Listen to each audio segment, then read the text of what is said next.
Hoy hablaremos sobre el agua y sus contaminantes. El agua constituye un elemento natural indispensable para el desarrollo de la vida y de las actividades humanas. Una sustancia cuyas moléculas están compuestas por un átomo de oxígeno y dos de hidrógeno. Se trata de un líquido incoloro e inodoro. Se entiende por contaminación en el agua la adición de sustancias ajenas nocivas que deteriora su calidad, de forma tal que deja de ser apta para el consumo o uso al que fue designado. El concepto de contaminación de agua es relativo y está íntimamente relacionado con el uso propuesto del agua. Estas sustancias ajenas en el agua actúan como contaminantes físicos, químicos como los compuestos de plomo o mercurio, y vivos como los microorganismos. Son inertes y estables, que no reaccionan ni se descomponen fácilmente. Alteran la turbidez, destruyen hábitats acuáticos, obstruyen el paso de la luz solar y pueden absorber toxinas en la superficie. La Tierra está cubierta en un 71% por agua. La distribución detallada se divide principalmente en agua salada y agua dulce. Cerca del 97.5% del agua de la Tierra es salada en océanos y mares, por lo que solo el 2.5% es agua dulce. De esta pequeña fracción de agua dulce, casi el 69% está congelada en glaciares y casquetes polares, un 30% es subterránea y menos del 1% está disponible en ríos y lagos. La contaminación del agua, o también conocida como contaminación hídrica, es aquella que se origina sobre todo por el crecimiento demográfico, la actividad industrial, agraria y ganadera del hombre y el aumento progresivo de los núcleos urbanos. Puede ser generalmente provocada por el humano a través de la industria, la pesca y las actividades recreativas. También esta contaminación puede provenir de fuentes naturales, como por ejemplo la ceniza de un volcán, aunque actualmente la mayor parte de la contaminación proviene de las actividades humanas. Para determinar el grado de contaminación de un cuerpo de agua, sea un río, un lago o un embalse, se analizan tres grupos principales de parámetros: físicos como la temperatura, turbidez, sólidos suspendidos totales y la conductibilidad eléctrica; químicos como el pH, oxígeno disuelto, demanda bioquímica de oxígeno, nutrientes como el nitrógeno y el fósforo, metales pesados y compuestos tóxicos. Y dentro de los biológicos tenemos microorganismos patógenos y bioindicadores.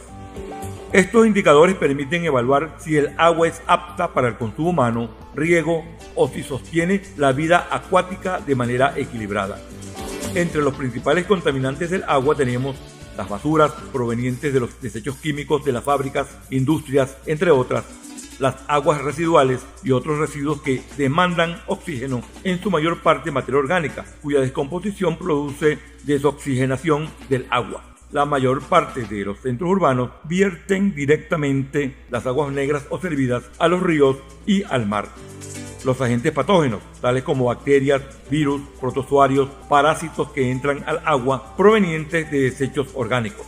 También influyen los nutrientes vegetales, que son aquellos que pueden estimular el crecimiento de las plantas acuáticas. Estas, a su vez, interfieren con los usos a los que se destina el agua, que, al descomponerse, agotan el oxígeno disuelto y producen olores desagradables.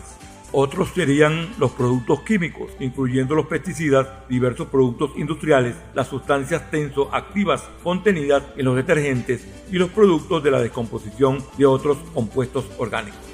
Y el petróleo, especialmente el procedente de los vertidos accidentales. La calidad del agua es una medida crítica de las propiedades químicas y biológicas de los sistemas acuáticos. Parámetros principales de la calidad del agua reflejan la función física y biológica del medio ambiente con el que el agua tiene interacción. Se pueden medir fácilmente y constituyen una manera de clasificar posibles factores de estrés para la salud del sistema acuático.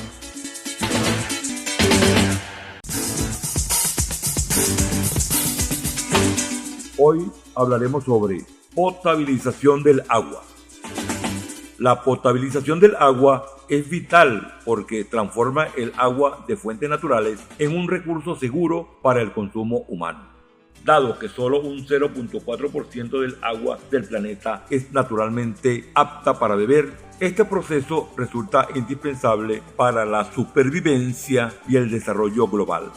Por eso es necesario realizar un proceso de potabilización del agua que permita su consumo humano. Se puede potabilizar todo tipo de agua, desde la procedente de un pozo hasta la del mar o la lluvia, con un procedimiento que consiste en eliminar las sustancias como el cromo, el plomo o el zinc, que pueden ser nocivas. En este proceso también se neutralizan otras como algas, arenas o bacterias y virus, eliminándose todos los elementos que puedan ser peligrosos para la salud. El proceso puede variar en función de las condiciones naturales del territorio. Si la fuente del agua es superficial, un río o un lago, el tratamiento consiste en un proceso de separación de ciertos componentes del agua natural. Si el agua tiene presencia de sales y o metales pesados, el proceso es mucho más complicado y costoso por el riesgo que suponen estos elementos. El agua para el consumo humano requiere de un minucioso análisis. En este caso, trataremos el agua que obtenemos de los ríos, que al pasarla por todo un proceso sufre diversos cambios. A continuación, te contamos cómo se desarrolla el proceso de potabilización del agua en sus diferentes etapas. Cuenta con 6 pasos fundamentales: captación, desarenado, decantación, filtración, desinfección y análisis. La captación es cuando las aguas llegan a las compuertas radiales, llamadas también compuertas de represamiento, en donde se eliminan elementos sólidos de gran tamaño con la colocación de mallas que embalsan al agua y lo obligan a entrar a la planta de tratamiento. Luego se realiza el desarenado, operación de sedimentar las partículas que tienen peso, en este caso serían las arenas. Como tercero, la decantación, en la que se agrega al agua almacenada el coagulante, originándose un barro denominado floc, el que comienza a descender y se produce una separación del agua limpia y de los lodos. En cuarto lugar, la filtración, que se realiza a través de diferentes filtros, reteniéndose las partículas pequeñas y reducción de la turbiedad, como también su contenido bacterial. Seguidamente, la desinfección del agua. En este proceso se añade cloro para que desaparezca cualquier tipo de bacteria o virus y destruir toda contaminación que pueda haber quedado después de todos los procesos anteriores. Y finalmente, el análisis del agua para confirmar el éxito del procedimiento. El agua potable debe ser incolora, inodora e insípida y cumplir con la regulación vigente de cada país. Esta prueba es fundamental para asegurar que el agua esté libre de contaminantes y determinar si es apta para el consumo humano o cualquier otro uso. El proceso de potabilización del agua aplica métodos físicos, químicos y biológicos para transformar agua cruda en agua potable segura para el consumo humano.